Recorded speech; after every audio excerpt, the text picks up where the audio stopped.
Welcome to the Neijiaquan podcast. This is episode 4. This one we get a little bit into the technical stuff about spine alignments and standing. Just to give you a sense of where this is going, we're going to go through the rest of Bruce's book. Then we'll move on to other books, all around the same topics, probably some martial arts stuff. I may even do some special episodes, if you will, on some of these old Shingi manuscripts I've been studying, so stay tuned. If you're listening to this when I put it out, which would be February 5th, 2020, this weekend I'll be teaching standing and energy gates. If you're interested, you can find links in the description. Also, if you're enjoying the podcast and feel like giving us a positive rating on iTunes or Google or wherever you happen to be listening to this, we'd really appreciate it. Thanks, and on to the episode.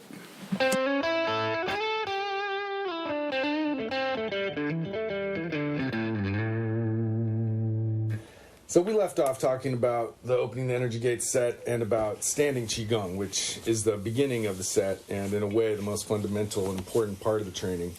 And we talked a little bit about an article talking about one of Kumar's teachers in Japan, Neijiaquan, and the standing they used to do there. So returning back to the Opening the Energy Gates of Your Body book, we were currently looking at page 50 here, placement of the chest. Gently allow your chest to sink as it rounds. So this section talks about something that Kumar teaches in his class a lot. Han Xiang Ba Bei, he says. And it says here it's translated as round the chest and raise the spine. This is a fundamental technique found in all Taoist meditation, martial arts, and Qigong practices, regardless of school. So everybody's got Han Xiang Ba Bei. So it means to have a half chest or chest like an hourglass, rounded on both the vertical and horizontal planes. So this is something I think could easily get misunderstood by people when you're practicing and you maybe mistake slumping for rounding something or slouching as, instead of actually moving your body in a, sense of holding it in a correct place rather than just sort of slouching into it. So he describes it as the posture of a baby. The chest is relaxed, the shoulders are relaxed downward, and the belly is rounded. He contrasts that with the military pose where the chest is thrown out and the stomach in and the shoulders pushed back. So I think this is something that comes up in standing a lot when you're getting going, finding a comfortable place for your shoulders, your hips, your legs, your back. That seems to be the first step. But then what do you do to get going on Han Xiang Ba Bei? Well, the first exercise Bruce always talks about is the sense of having, something like holding you from above and you're dropping your tailbone like a marionette or something, And so that feeling of rather than pulling up to straighten your body, just letting it relax. And so I think where it's a little misleading in a sense is it's like the raising your spine starts at the bottom of your spine.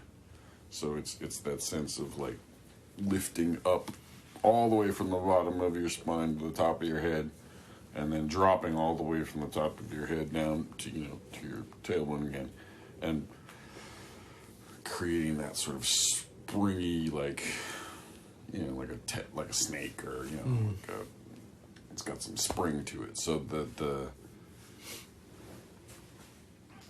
raising the head, we talked about this last time, but it's the dropping that causes the raising, so that the rounding of the back, in a sense, allows you to have that space to drop. So it starts round the chest is the first thing it says. Right, so as you open up your shoulder blades, that creates this rounding in the front. But you're not like slump, like you said, you don't want to slump. So it's key to get the upward lift of the spine, and from there, you let the shoulders round. Yeah, so, that's the primary, right? The sense of being upright. I think that's what keeps your body, takes the pressure off your knees and, makes it so that you're not like hunkering. It makes it different from like doing a classic, like horse stance or something where you're squatting down real low, and it's more about just getting down in it as opposed to relaxing. So it's a taller stance where you can balance with less muscular effort. Yeah. For one thing. I mean, that's I think what the alignments are really, that's what they give you. You know, is the ability to hold yourself up without muscular tension. And so that you know, I mean, if you want to get a little more esoteric, it's about gravity, right?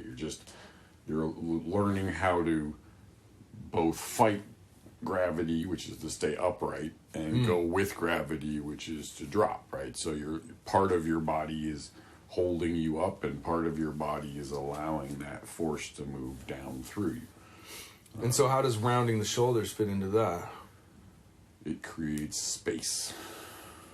And how do you physically round the shoulders? Well, you start by just trying to get the space between your spine and your shoulder blades to increase. So you like push out your elbows sideways to help increase that space? You can do it that way. It's better if you kind of just get the sense of moving the stuff in your back. You know, so, sort of think of it in terms of you want to move it from the spine out towards the fingertips rather than from the fingertips to try to pull the spine. So you're not pulling your hand to get your shoulder to come out. You're stretching the stuff in your mid-back and between your shoulder blades to move your hands forward. So the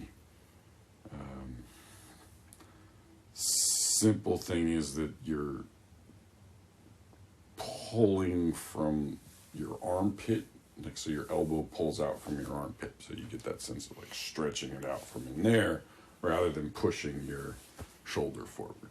So maybe your elbow dragging out from the shoulder socket to open it up a little bit. Yeah, like the one we used to do in the Shin class is pulling yourself along the floor from your elbows. So arm drags on the floor. Right, because you get that sense of your elbow being able to really connect to your body. The upper arm, some people will say, is the piece that needs to draw open the shoulder. Right. So there's a certain amount that you keep that open like all the time, and then it can close a little bit and open a little bit from there. But getting that sort of initial... So there's a baseline of openness from which you open and close. Essentially, the thing is like you have to open it a little bit to get to neutral. If it's so from impacted to neutral. Right. And then once it's in neutral, you have a little bit of open and a little bit of close. And so when you're standing, you know, in the basic standing posture, you're just in that neutral position. When you start doing cloud hands or something, you're moving from neutral to forward to back to neutral to forward to, you know. So when someone's taking that initial stance and they're standing in a relaxed, upright posture and their body's stretched up and down, then they let go of their shoulders. What would you physically see happen as that person was relaxing their rounding their chest by relaxing their shoulders? What would you see happen? Would their body mostly sink a little bit? Yeah, it can. It depends on. I think part of it depends on how tense they are to begin with. You know, if somebody's fairly loose, when there isn't going to be a dramatic change. If somebody's shoulders are up by their ears, you know, when you get them to drop their shoulders, it's going to be fairly dramatic. But the main thing is just to get the size isn't the issue. It's more that they get the separation between moving your shoulders and moving your spine, right? So the whole thing with the Hong Sheng Babe is that's keeping this up and down thing to keep your spine straight. So that when you start moving your shoulders, you're not pulling yourself left or right or forward or back. So I get, we're trying to be on guard against distorting your posture in the process of opening and relaxing different joints. If it's dragging you off to one side or the other, that's a sign that you're overdoing it. So you bounce back to that tall posture, relaxing the lower back and letting the top of the spine rise. And so layering on top of that is this idea of rounding the shoulders, relaxing inside the shoulders. I mean, one thing that you always talk about in the classes we've done is the shoulder's nest, that sort of socket inside your shoulder. Well, it's not just your shoulders; it's also you're rounding the whole back, and so I think getting the lower part of like where you round your hips to round also is a big piece of it. So you start with the shoulders because they're more accessible, but the simplest way to think of it is you don't want any the phrase from the Tai Chi Classics is no hollows and no protuberances. That, you don't want the lower back to be bunched up. You don't want the middle back to be sticking out. You don't want the space between the shoulder blades to be hunched over, because that's going to cause a collapsing in the front and a pushing out in the back. So more or less, if you just look at the body from the side, if it's looks like a column, a straight column, then that's what you're looking for. If it's too much in any one direction, it will distort that thing, and you'll start to get that sort of S curve in the spine. So a good exercise is just, if you have something you can put against your back, you can just sort of get the sense that your shoulders and your lower back are on the same line, like you were leaning up against a wall or something. So you're not tilting forward or back. Yeah, and that your spine isn't making that sort of S curve. I think the big thing that the rounding the shoulders does is it takes out a lot of the slack in your upper back and in your neck. And then the dropping of your tailbone takes out the slack in your lower back, or mid-back, lower back. And that creates that sort of stretch in your spine, which is that's that neutral position. So you're not trying to stretch yourself out really, or bend yourself a whole bunch. You're just trying to find that middle Goldilocks point where everything is linked up. So the goal of the standing is to get everything linked to that center, the Zhongding, and then once you have the central channel. Yeah, the central channel, or the central equilibrium, if you want to use the Tai Chi language, and then that's your frame of reference for everything. So if you start to move off of that line, you'll feel it. You'll feel yourself leaning or losing your balance or something. You want to do that deliberately maybe at times, but you don't want it to be like a bad habit or whatever, where you're always sort of distorting yourself. Well, you don't do it when you're doing cloud hands, let's put it that way, or energy gates. I mean, you might do that in other things, but in this method of doing energy gates, you want your spine to be as close to being vertical as much as possible. So any leaning you do is only to alleviate pressure in your lower spine or something, but that makes sense. That it's the barber pole thing about it's all done where all of the turning is done in sort of inside, so where you just that sense of not even shifting and turning, but just getting the smallest imperceptible little bit of your insides to turn before you engage the thing that turns the outside. So that center line that you can feel starts to have the ability to rotate. And so standing is like where you connect to it, and then you start moving, and that's kind of like exercising it or whatever. So you're bringing your awareness deeper in, right? And so finding that central core. So the lifting and dropping bit is to keep your physical structure from compressing that center line or distorting that center line. So if you're leaning to one side or you're leaning forward or back, your perception of what is your center line is not going to be clear. Where when you're standing upright, you have a better chance, at least, of feeling where that line where everything connects is. And it's not like a perfect exact thing. It's different in every person, in everybody's body. So it's really more about just feeling when you feel your head and your spine and your leg and your foot all connect. That makes sense. The Goldilocks point, as Bruce would say. And I think, from the stuff we've done, standing is where a lot of that takes place, that unification. Yeah. That connection to the core that runs through your central, line, your center line, your central channel, whatever you want to call it. That's where your movement is going to spring from. And that's where everyone's movement springs from ultimately, but the more conscious you can become, the more you can harness that. Yeah, and then the more effective you can be. Better, quote unquote, you get at it. It's like, you go deeper in. So it's like you work less and get more benefit because you're more tapped into it. So it takes you less effort to connect to it, and then the benefits you get from it are, just as big. So it's like More efficient in that sense, maybe. Yeah. So I was thinking of the standing. One of the things that I've felt is my shoulders relax and my body, my shoulders drag away from my spine slightly. That's when you also allow your hands to turn with the palms facing backward. How do you feel about how that relates with letting the shoulders release? It seems to connect. I don't emphasize that one that much in the beginning. I don't think it matters so much if your hands are facing your hip or facing back. But kind of helps your shoulders come out. Right. It's a mechanism for slightly opening up your shoulders. I think the bigger thing is that you can get that sense of like almost a wave going down your body, so that as you drop, your chest and your belly, and you lift your spine and your head, there's this kind of wave that is a result of that, and that pushes out your arms. So there's it's pung in Tai Chi. It's that ward-off energy where you're, by dropping and filling up, something comes up and out of you. And you're not letting it move your hands yet, but there's a certain sort of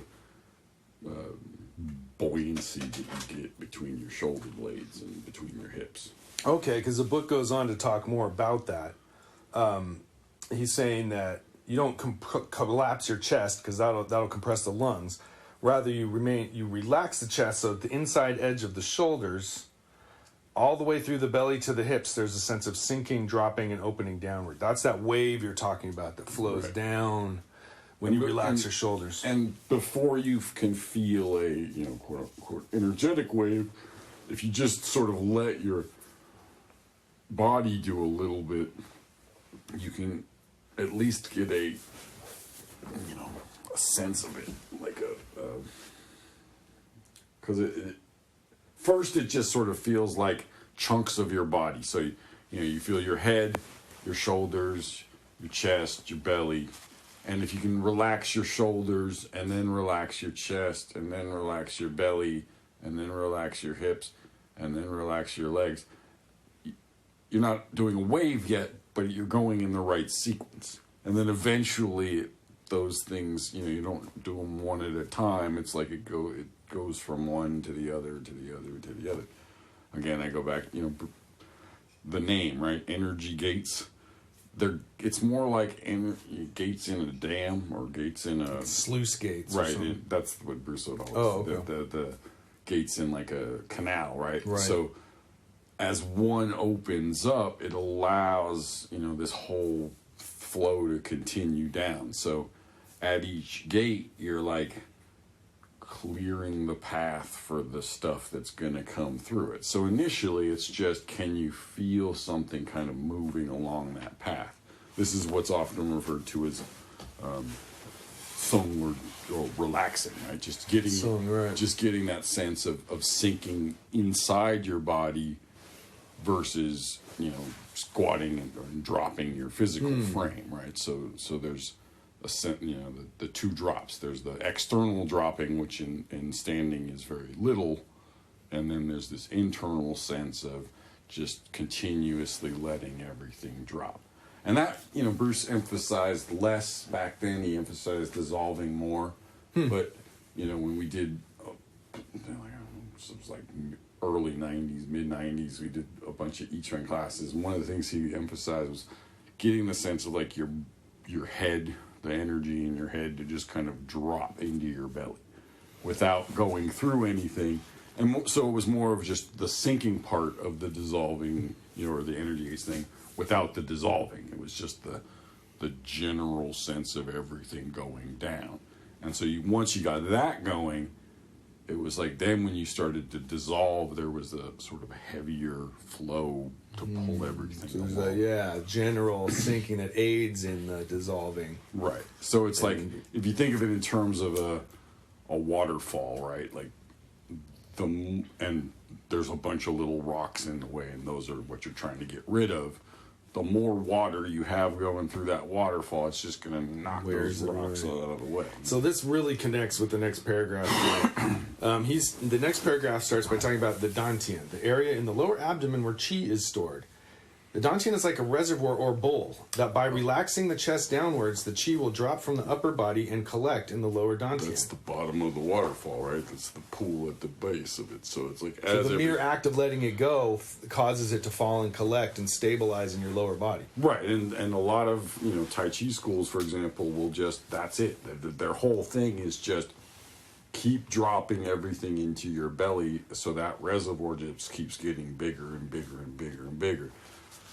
The dissolving thing does that, but it also continues that, or I mean, Tai Chi does this too, but also continues to go through your legs. So it isn't just about developing the root in your belly. It's like about getting it to flow through your legs. So in terms of energy gates, I mean, dantian is like the big energy gate in the system in some ways. When someone's just trying to learn how to do this, how do you conceptualize and experience a dantian or lower dantian? I guess. I mean, I think for most people, it's just you get them to feel something collecting in their belly. That so breathing helps because you're sort of filling up that area. Squatting helps because you get I think a lot of it has to do with just accessing that area in your body. So before there's any sense of a dantian or Mingmen or any of those, there's just the sense of, can you actually feel where things are in your, in that space between your belly button and your perineum, because for a lot of people that isn't the most aware thing. And so the dantian is just the the physical center of the body, right? So Bruce always talked about the John Belushi thing, where if you cut yourself in half one way and then half the other way and then half the other way, you're going to have you'll find this middle point, and that midpoint is where your all the lines in your everything goes through to your dantian. So let's say your center of gravity. Right. I mean, it's not really your center of gravity because you can actually shift your center of gravity, but it's the closest thing you have to a physical center between the top of your head and your foot, right? And so it's kind of and depending on how you're shaped, it's a little different, right? But everybody has. I mean, reservoir is really the best sense because there's not, it's not like there's a physical thing there that you're trying to move, but I think there's just a sense that as you allow yourself to relax, it goes and it just fills up your belly. And so there's a heaviness in your lower belly where my experience is there's a heaviness. My legs feel like a little more firmly attached, but still springy. My body feels like I'm kind of grounded and centered in my belly, in my lower belly. It's just, there's this feeling of, I guess groundedness is the best word I can say. Yeah. I mean, I frequently describe it as you're going from water to mud, right? Where things, instead of feeling very loose and viscous, there's things that have there's a bit more like squish to it, and things are. But I feel like once I got a better sense of it, my movements carried a little more heaviness to them. There was a little more connection. Heaviness is a common, sensation. Connectedness. Magnetic, like pulling is a big sensation. Like you'll feel like that when you move your arms, it pulls on your body a little bit more. That's a big one when you get through your shoulder. Because when I feel like if my energy's imbalanced, like I'm up in my head and I've been reading a lot on my computer, or I'm like, haven't been doing physical practices, I'll feel a little top heavy and wobbly from above. When I've been doing some training and syncing that opening up my shoulders and allowing the syncing to take place, I feel like all my movements have a little more authority, a little more firmness, a little more connectedness. Like I'm less likely to stumble or to not see something. Like I feel like I'm just dropped into myself. And most people would just describe that as feeling quote unquote centered, right? Mm-hmm. And it's one of those things that we use it as a sort of a expression, but it actually comes from that you're connecting to your center, right? And so being grounded is a state of mind, if you will, but it also is about connecting to the ground. And literally. so, yeah, like, so the whole bit with dropping your tailbone is connects you to the ground in a physical sense, which then, you know, if you will, energetically grounds. So there's, you know, there really isn't a separation between, you know, what you do with your physical body and what you do with your energy body. They always affect each other. It's just how much, right?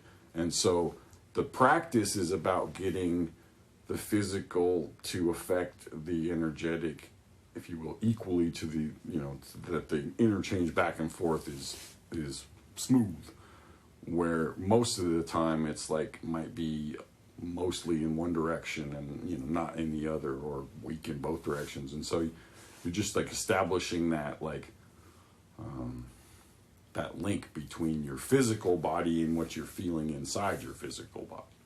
So when you're standing like that and you're releasing your shoulders and letting everything that's sort of in your head and chest sink down into your belly. That's the physical part. That's the physical part. Right. What's the energetic part?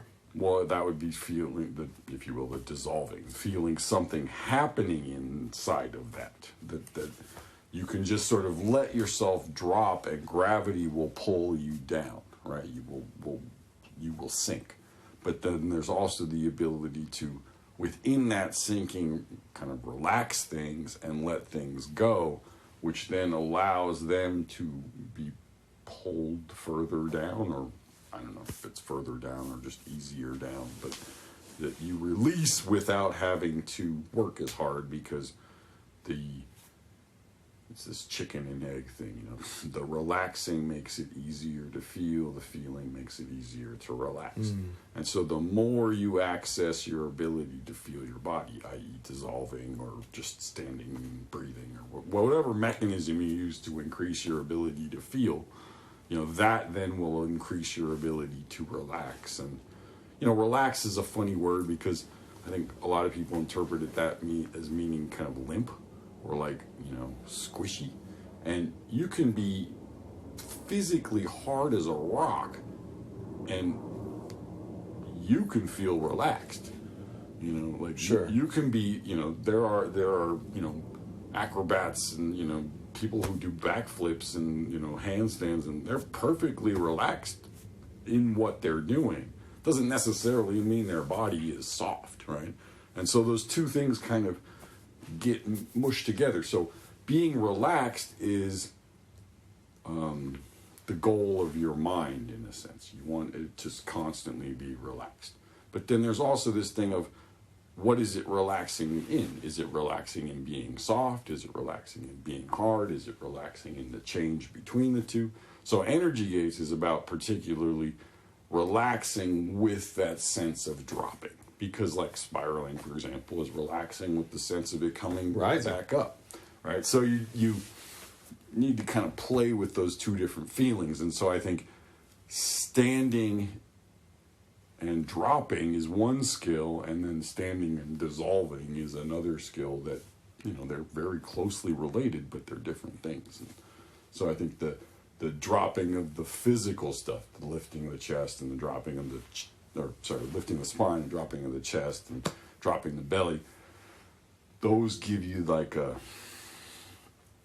sense of it, so that you have something to connect your insides to until you can actually feel it, and then you can directly kind of activate it. So in a way, I get the sense that there's instructions to follow and a list of things to do, and yet at the same time, you want it to be a very organic sense of your whole system connecting together without a bunch of breaks and bumps and rocks in the way, but a flow that's dropping through your whole system while you perform the exercises. This is one of those, you know, classic Taoist paradoxes where, you know, yin yang. You're supposed to be, you know, focused with all of your intent and have all of your body and everything engaged, and you're also supposed to be relaxed and comfortable.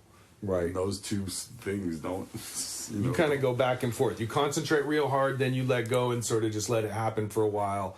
Then you concentrate really hard, then you go back and then eventually you kind kind of find that, you know, place where they both, you know, if you will, the Tai Chi, where they both exist. You know, so you have this struggle for a while to find the balance between the two. But then once you find it, that's I think that's what that's when you're ready to move on to the next piece, which I think brings us to the end of No doubt. this episode. Good catching up with you. All right, cheers. Talk to you soon. All right, folks, this is Isaac again. Thanks for listening. That was episode 4. We'll be releasing episode 5 in a couple weeks. Until then, like and subscribe, and have a good one.